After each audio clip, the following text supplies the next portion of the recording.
खबर है प्रवासी श्रमिकों को हवाई जहाज से लाएंगे, केंद्रीय गृह मंत्रालय अनुमति दे। दोस्तों, मुख्यमंत्री हेमंत सोरेन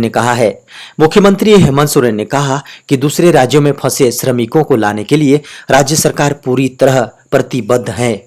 इसके लिए सभी जरूरी संसाधनों का इस्तेमाल किया जा रहा है। मुख्यमंत्री ने कहा कि प्रवासी श्रमिकों को लाने के लिए हवाई जहाज का भी इस्तेमाल किया जाएगा। इसके लिए केंद्रीय गृह मंत्रालय से अनुमति मांगी गई है। सोरेन ने कहा कि विशेष ट्रेनों और बसों से प्रवासी श्रमिकों, विद्यार्थियों और अन्य लोगों को वापस लाने का सिलसिला लगातार जारी है और यह प्रक्रिया तब तक चलेगी जब तक सभी प्रवासी श्रमिक सुरक्षित घर नहीं आ जाते। मुख्यमंत्री ने पीयूष गोयल द्वारा दिए गए बयान पर प्रतिक्रिया व्यक्त कर रहे थे। हेमंत सोरेन ने ट्वीट कर रेल मंत्री को यह भी कहा कि उनके विभाग द्वारा उन्हें सही जानकारी नहीं दी जा रही है। झारखंड ने अब तक 110 ट्रेनों को अनुमति दे दी है। 50 ट्रेनों से लगभग 50,000 श्रमिक झारखंड लौट चुके हैं। खबर है, लॉकडाउन 4 को लागू करने की खास रणनीति, झारखंड में और बढ़ेगी सख्ती। दोस्तों, खबर आ रही है झारखंड में जिस तरह प्रवासियों के आने के बाद कोरोना मरीजों की संख्या लगातार बढ़ रही है, उससे लॉकडाउन 4 में भी रियायतें मिलने की उम्मीद बेहद कम है। राजधानी रांची में विस्तृत रूप से फैले कोरोना ने अपनी जगह अब नए इलाके में बना ली है। गढ़वा में 23, हजारीबाग में 21 और पलामू में 15 कोरोना संक्रमितों की पहचान के बाद इसके और इलाके में फैलाव से इनकार नहीं किया जा सकता। शुक्रवार को अब तक 4 कोरोना मरीजों की पहचान की जा चुकी है। झारखंड में कोरोना मरीजों की संख्या की बात करें तो 207 मामले अब तक सामने आ चुके हैं। खासकर बाहर से प्रवासियों के लौटने के बाद संक्रमित मरीजों के मिलने का सिलसिला चल पड़ा है। खबर है, रेलवे ने 30 जून तक सभी बुक टिकटों को रद्द कर दिया है। दोस्तों, खबर आ रही है इंडियन रेलवे ने ट्रेनों में 30 जून तक की यात्रा के लिए बुक सभी टिकटों को रद्द कर दिया है। इसमें मेल, एक्सप्रेस ट्रेनों और उपनगरीय सेवाएं भी शामिल हैं। सभी यात्रियों को पूरा किराया रिफंड कर दिया जाएगा। रेलवे ने गुरुवार को बयान में यह जानकारी दी थी। हालांकि रेलवे ने यह कहा कि इस दौरान प्रवासी मजदूरों को उनके घर पहुंचाने के लिए चलाई जा रही श्रमिक ट्रेनें और नई दिल्ली तथा प्रमुख स्टेशनों के बीच चल रही 15 जोड़ी विशेष ट्रेनों का परिचालन जारी रहेगा। खबर है, मानसून के केरल पहुंचने में 4 दिन की देरी हो सकती है। अब 5 जून को पहुंचने की उम्मीद जताई गई है। दोस्तों, खबर आ रही है मानसून केरल पहुंचने में 4 दिन की देरी कर सकती है। इसके 5 जून तक केरल पहुंचने की उम्मीद है। इसमें 4 दिन आगे या पीछे भी हो सकते हैं। मौसम विभाग ने आज ये अनुमान जारी किया।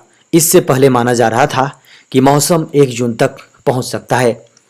केरल में मानसून पहुंचने के साथ ही देश में 4 महीने के मानसून सीजन की शुरुआत हो जाती है। मौसम विभाग के मुताबिक पिछले 15 सालों में सिर्फ 2015 को छोड़ उसका अनुमान सही साबित हुआ। पिछले साल 8 जून को मानसून केरल पहुंचा था। मौसम विभाग ने 6 जून का अनुमान जारी किया था। 2015 में मौसम विभाग ने 30 मई की उम्मीद जताई थी, लेकिन मानसून 5 जून को केरल पहुंचा था। खबर है, हेमंत सोरेन को सरयू राय की सलाह, खनन कंपनियों से करें कड़ाई से जुर्माना वसूली।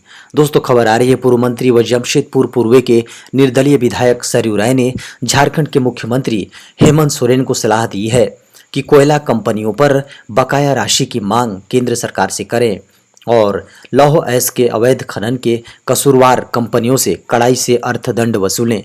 ऐसा करने से सरकार की आर्थिक तंगी हद तक जाती रहेगी। तत्कालीन मुख्यमंत्री रघुवर दास को हराकर देश स्तर पर सुर्खियां बने सरयू राय लगातार सरकार को सलाह देते ही रहते हैं। उन्होंने अपने ताजा ट्वीट में कहा कि झारखंड का 45,000 करोड़ रुपया से अधिक का बकाया केंद्र सरकार की कोयला कंपनियों पर है। वैश्विक संकट बनकर सामने खड़े कोरोना वायरस और इसके संक्रमण से बचाव के लिए लॉकडाउन की वजह से उत्पन्न संकट के समय में मुख्यमंत्री हेमंत सोरेन को बकाया राशि के इसके भुगतान की मांग प्रधानमंत्री नरेंद्र मोदी से करनी चाहिए। एक अन्य ट्वीट में सरयू राय ने लिखा, लौह अयस्क के अवैध खनन का करीब 5,000 करोड़ रुपया का अर्थदंड मुख्यमंत्री को जनहित में खनन कंपनियों से कड़ाई से वसूलना चाहिए। खबर है हेमंत सोरेन का केंद्र पर आरोप, प्रवासी श्रमिकों की घर वापसी पर राजनीति कर रही है भाजपा। दोस्तों, मुख्यमंत्री हेमंत सोरेन ने कहा कि लाखों प्रवासी श्रमिक पैदल चल रहे हैं, लेकिन केंद्र सरकार के पास उन्हें अपने घरों में भेजने की कोई व्यवस्था नहीं है। केंद्र सरकार इस मुद्दे पर सिर्फ राजनीति कर रही है। हेमंत सोरेन ने रेल मंत्री पीयूष गोयल की उस टिप्पणी पर अपनी प्रतिक्रिया दी है, जिसमें रेल मंत्री ने राज्य सरकार पर ट्रेनों के राज्यों में प्रवेश के लिए एनओसी नहीं देने का आरोप लगाया है। हेमंत सोरेन ने कहा कि हर चीज पर राजनीति करना भाजपा और केंद्र की आदत बन गई है। झारखंड सरकार ने 110 गाड़ियों के लिए एनओसी दी है। लगभग 50 ट्रेनों ने अब तक 60,000 से अधिक प्रवासी कामगारों को वापस लाया है। हेमंत सोरेन ने कई बार कहा कि प्रवासी मजदूरों को घर वापस लाने के लिए सरकार हर प्रयास कर रही है। सभी को सकुशल घर वापस लाया जाएगा। यहां तक कि मुख्यमंत्री ने यह भी कहा है कि जरूरत पड़ी तो प्रवासियों को हवाई जहाज से वापस लाएंगे। खबर है किसानों को फायदा पहुंचाने को बदला जाएगा नियम, डी-रेगुलेट होगी कई फसलें। दोस्तों, खबर आ रही है आर्थिक पैकेज की तीसरी किस्त किसानों के नाम रही। वित्त मंत्री निर्मला सीतारमण ने प्रेस कॉन्फ्रेंस में घोषणाओं के माध्यम से किसानों से जरूरी हर मुद्दे को छूने की कोशिश की। फिर चाहे वो फसल उत्पादन हो, उनका संरक्षण हो या जानवरों को होने वाली बीमारियां और डेयरी प्रोडक्शन, लोकल के लिए वोकल होने के संकल्प के साथ आगे बढ़ रही सरकार किसानों की आय में किस तरह से सुधार हो, इसके लिए लगातार कदम उठा रही है। किसान को बुआई से पहले ही हर सीजन में एक एश्योर्ड प्राइस रिटर्न की सुविधा मिले। फूड प्रोसेसर्स, एग्रीगेटर्स आदि से इसके लिए एक एश्योरेंस व्यवस्था की कानूनी ढांचा लाया जाएगा। सरकार ने इस संबंध में काम शुरू कर दिया है। इसके लिए कड़े कदम उठाने होंगे। खबर है झारखंड के निजी स्कूलों में जारी रहेगी ऑनलाइन क्लास, बच्चे प्रतिदिन नहीं आएंगे स्कूल। दोस्तों, खबर आ रही है राजधानी के निजी स्कूलों ने लॉकडाउन समाप्त होने के बाद कक्षाएं चलाने की तैयारी शुरू कर दी है। हालांकि स्कूल खुलने के बाद भी ऑनलाइन क्लास जारी रखने की योजना है। सभी क्लास के बच्चों को एक साथ स्कूल नहीं बुलाया जाएगा। अलग अलग दिन अलग अलग क्लास के बच्चे स्कूल आएंगे।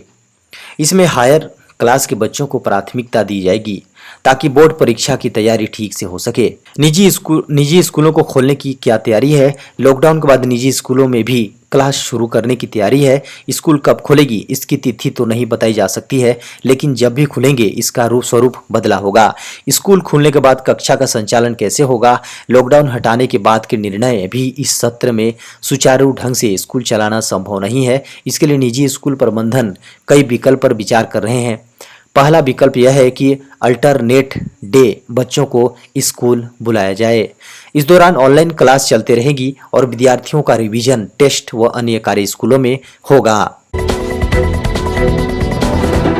खबर है शिशु मुद्रा लोन के तहत सरकार देगी 1500 करोड़ की मदद। जाने कौन ले सकता है इस योजना का लाभ और क्या है इसका तरीका। दोस्तों, खबर आ रही है आर्थिक पैकेज की घोषणाओं में रेहड़ी और पटरी वालों की मदद के लिए सरकार ने मुद्रा योजना में छूट का ऐलान किया है। सरकार ने इस योजना के तहत शिशु स्कीम से लोन लेने वालों के लिए 2% ब्याज छूट देने का फैसला लेते हुए 1500 करोड़ की मदद की है। ये छूट अगले 12 महीने तक होगी। वित्त मंत्री निर्मला सीतारमण ने इस बारे में बताते हुए कहा कि इसका लाभ करीब 3 करोड़ लोगों को मिलने जा रहा है, जबकि अब तक लगभग 1.62 करोड़ रुपए का लोन बांटा जा चुका है। अगर आप भी सरकार की इस योजना का फायदा उठाना चाहते हैं लेकिन आपको इस योजना के बारे में नहीं पता है, तो यह वीडियो आप पूरा अंत तक जरूर देखें। केंद्र सरकार ने मुद्रा लोन योजना की शुरुआत 8 अप्रैल 2015 को की थी। दरअसल लंबी कागजी कार्रवाई की वजह से व्यापारी बैंक से लोन लेने में कतराते हैं। इस बात का ख्याल रखते हुए व्यापारियों को आसानी से लोन की सुविधा देने के लिए इस योजना को शुरू किया गया था। सरकार की प्रधानमंत्री मुद्रा योजना यानी कि PMY के तहत आसानी से बिना गारंटी के लोन ले सकते हैं।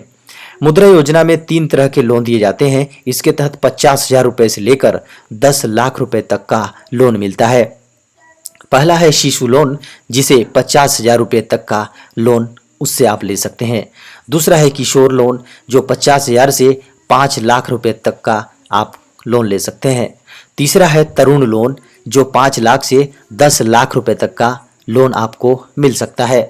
इस योजना के तहत बैंक में अलग अलग ब्याज लेते हैं, लेकिन अब बैंक ब्याज दर से 2% कम की दर पर कर्ज देंगे। कोई भी व्यक्ति जो अपने व्यापार को आगे बढ़ाना चाहता है, मुद्रा योजना का फायदा उठा सकता है।